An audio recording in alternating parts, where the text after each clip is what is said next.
Hello students, welcome to my channel mathematics is interesting. यहाँ हम पढ़ेंगे क्लास 9 से लेके क्लास 12 तक का हर एक कॉन्सेप्ट बहुत ही इजी तरीके से, यूनिक तरीके से, जिससे आपको मैथमेटिक्स इंटरेस्टिंग लगने लगेगी।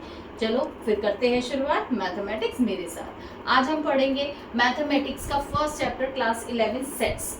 क्लास 11 सेट्स में हम इसके बारे में थोड़ा सा जान लेते हैं। The concept of sets serves as a fundamental part of the present mathematics. Today this concept is being used in almost every branch of mathematics. Sets are used to define the concept of relation and function. तो अगर हम बात करें sets की, तो sets इस तरह का कॉन्सेप्ट है कि ये आजकल हर एक ब्रांच में आपके मैथमेटिक्स के यूज हो रहा है।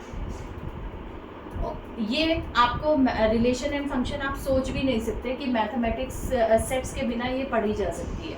ठीक है, इन्वर्स ट्रिग्नोमेट्रिक फंक्शन। सो अगर जब आप क्लास 11th में ये भी कॉन्सेप्ट पढ़ रहे हैं, तो आप देखेंगे कि क्लास 12th में इसका बहुत यूज़ है। इवन क्लास 11th की बुक में भी इसका बहुत यूज़ है। जब हम प्रोबेबिलिटी पढ़ेंगे तब हम इसका यूज़ करेंगे।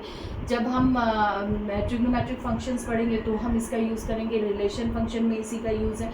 तो चलो स्टार्ट करते हैं। ये बहुत ही अच्छा कॉन्सेप्ट और बहुत ही ईजी कॉन्सेप्ट है।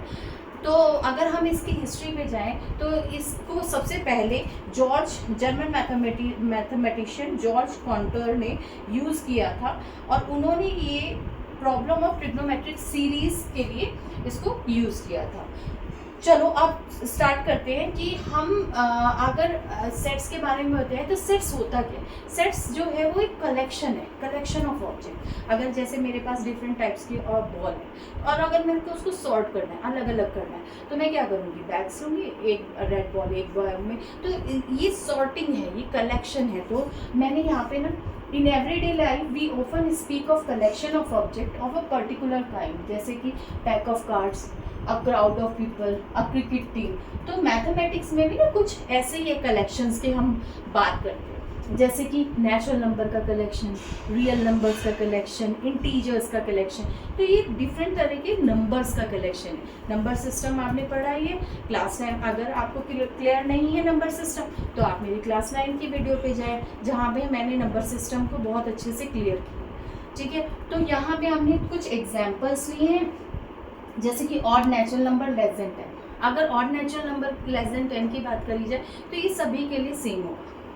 1, 3, 5, 7, 9 यही आपके ऑड नेचुरल नंबर आएंगे, जो कि 10 से कम है। रिवर्स ऑफ इंडिया, ये सब के लिए अगर कलेक्शन की बात करें तो इट इज़ अ कलेक्शन। ये एक कलेक्शन है रिवर्स का, जो कि इंडिया में रहती है। Vowels in English alphabet, vowels in English alphabet. अगर वॉवल्स की बात करी जाए, तो वॉवल्स इंग्लिश अल्फ़ाबेट के वॉवल्स सबको सेम पता है, AEIOU, ये सभी के लिए सेम है। तो ये एक वेल डिफाइंड कलेक्शन है। कुछ और एग्जांपल्स आपको दिए गए हैं, various kind of triangle, scalene triangle, equilateral triangle, आपके पास कलेक्शन है डिफरेंट तरीके का। ठीक है, तो मैथमेटिक्स में भी हम इन ऐसे ही कलेक्शंस को यूज़ करते हैं, और जब हम कलेक्शन की बात करते हैं तो हम सेट्स का यूज़ करते हैं।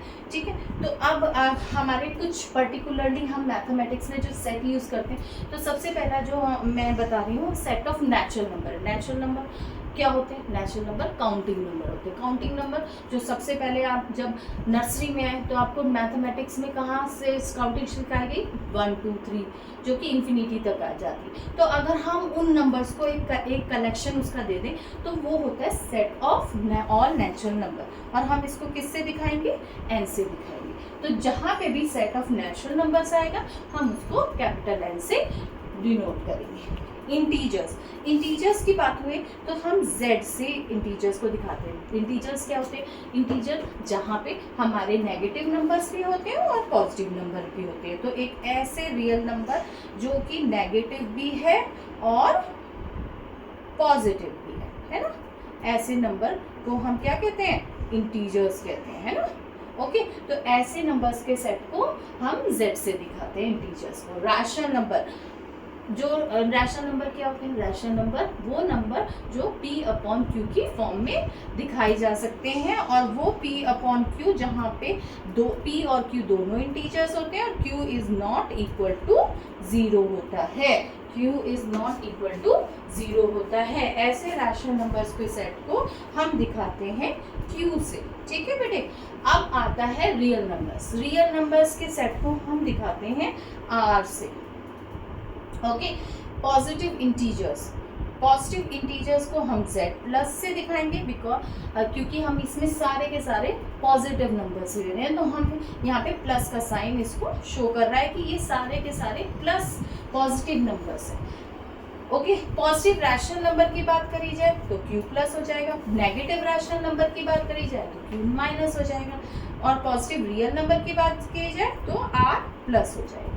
ये कुछ वेल डिफाइंड सेट है जो कि जब भी हम सेट्स की बात करेंगे पर्टिकुलरली इन नंबर्स में, तो हम इन सिंबल्स का यूज करेंगे, ठीक है, ओके। तो अब आते हैं सेट्स की डेफिनेशन में। सेट होता क्या?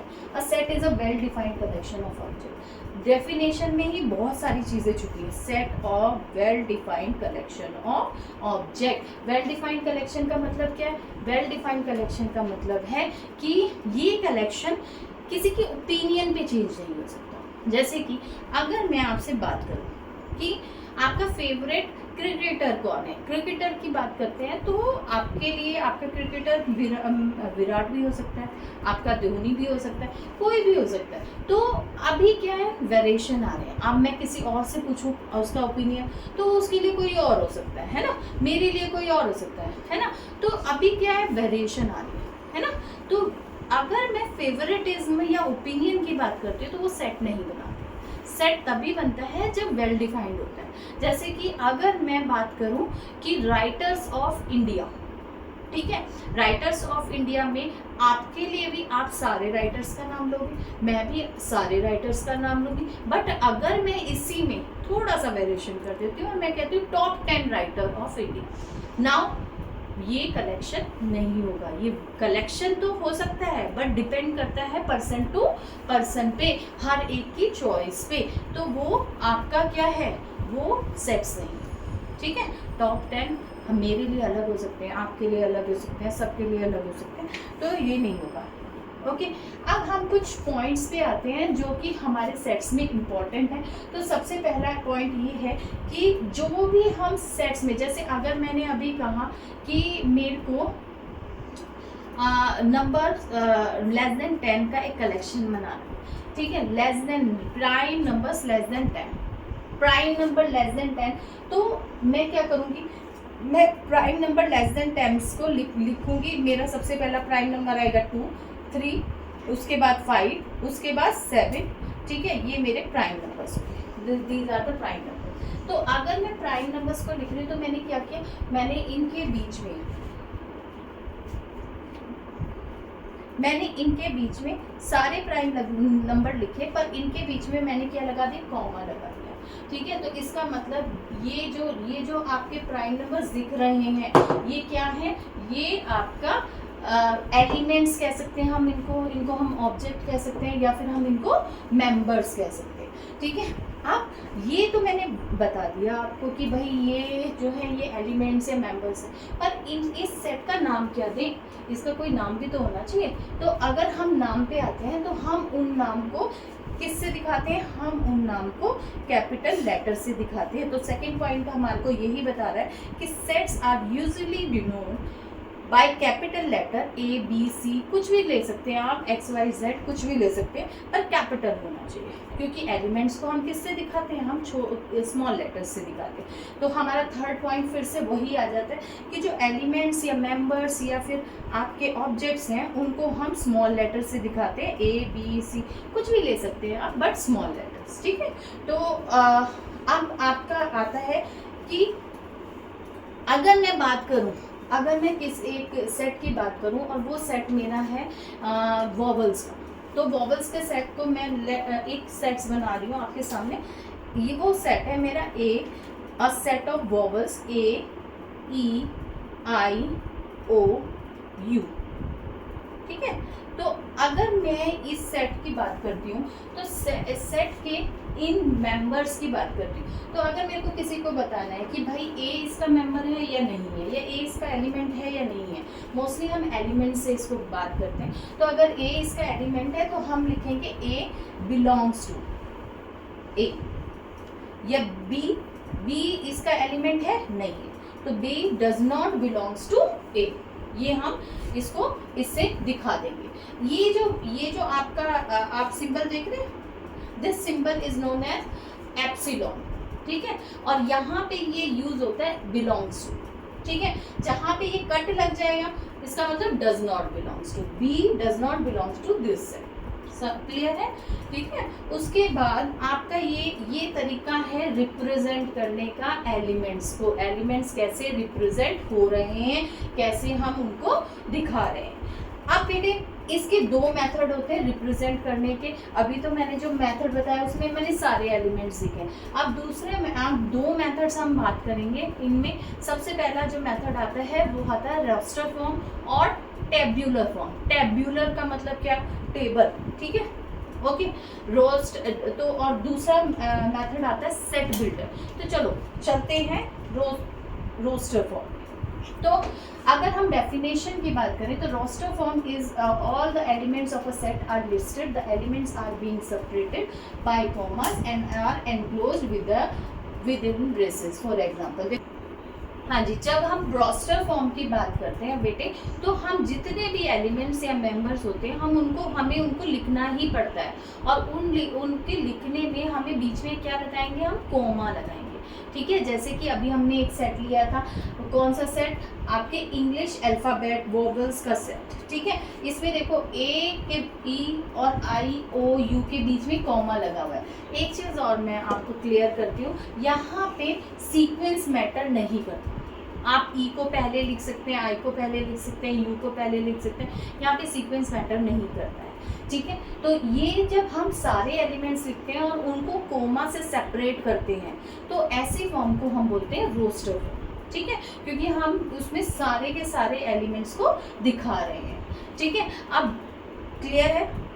अब चलते हैं set builder form. Set builder form क्या होती है? सेट बिल्डर फॉर्म मतलब एक बिल्डिंग बना रहे हैं, यहाँ पे हमने ब्रिक्स दिखाई थी, है ना, यहाँ पे हमने ब्रिक्स दिखाई थी, एक एक ब्रिक में कॉमा लगाया था। अब हम पूरी बिल्डिंग बना के दिखाएंगे।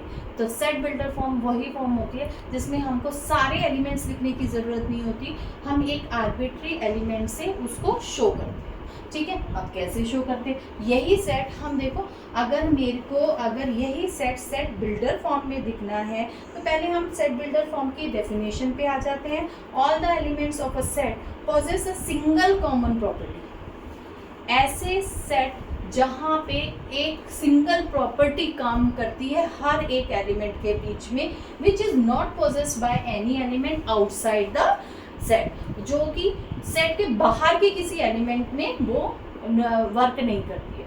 तो ऐसे सेट्स को हम क्या सेट बिल्डर फॉर्म से दिखाते हैं, जैसे कि ए आई ओ यू ओ। तो अगर मैं ए आई ओ यू ओ की बात करूं तो ये सारे के सारे जो मेंबर्स हैं, ये किसके मेंबर्स हैं बेटे, ये मेंबर्स हैं वॉवल्स के, ठीक है। तो वॉवल, ये जो प्रॉपर्टी है सिर्फ वॉवल में लगेगी, ए आई ओ यू का। तो अगर हम इसको शो करना चाहें सेट बिल्डर फॉर्म में तो हम कैसे दिखाएंगे, एक्स सच दैट, ये जो एक्स ये आप देख रहे हैं, this is called such that. X एक आर्बिट्री एलिमेंट है जिसे हमने शो किया, x such that x is a vowel in English alphabet. इस स्टेटमेंट ने इसकी सारी प्रॉपर्टी को बता दिया। तो ये तरीका होता है सेट बिल्डर फॉर्म में किसी भी सेट को शो करने का। क्लियर हो गया है? यहाँ तक हमने आज आपको बताया सेट की definition, set elements, set representation, ठीक है। और रिप्रेजेंटेशन कितने तरीके की होती है ये हमने आपको बताया। नेक्स्ट वीडियो में मैं आपको बताऊंगी types of sets, operation of sets, ठीक है, वेन डायग्राम, जो कि बहुत इंपॉर्टेंट कॉन्सेप्ट है। Till then, like, subscribe and share my channel to all your friends. Thank you.